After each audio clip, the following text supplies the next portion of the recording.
આપણે વાત કરી સોશિયલ મીડિયા અને ટેકનોલોજી, એ તો એન્ઝાયટી ને ડિપ્રેશન ક્રિએટ કરે જ છે, પણ બીજી કઈ વસ્તુઓ છે જે અત્યારે ડિપ્રેશન ક્રિએટ કરે છે એના સિવાય? આઈ થિંક વર્ક સ્ટ્રેસ બહુ જ ઇમ્પોર્ટન્ટ વસ્તુ થઈ રહી છે કે ઘણા લોકો 9-10 કલાકની જોબ કરતા હોય છે, Monday to Saturday over time કરતા હોય છે,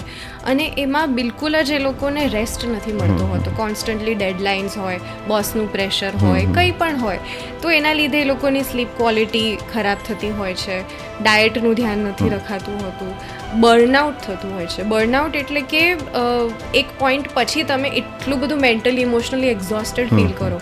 તો આ કારણોના લીધે બહુ જ એન્ઝાયટી અને ડિપ્રેશન વધી રહ્યું છે. અને ઇનફેક્ટ અત્યારે ઘણા કોર્પોરેટ્સ એવા પ્રોગ્રામ્સ લાવી રહ્યા છે કે એ લોકોને મેન્ટલ હેલ્થ ડેઝ મળે, એ લોકોને એવા સિક લીવ મળે, બટ ફોર ધર મેન્ટલ હેલ્થ. તો એના લીધે it is a very positive thing કે આ બધા જે ઓર્ગેનાઇઝેશન્સ કરી રહ્યા છે. બીજી વસ્તુ હું કહીશ કે જે ફેમિલી પ્રેશર હોય છે, ફેમિલી સ્ટ્રક્ચર હોય છે, કે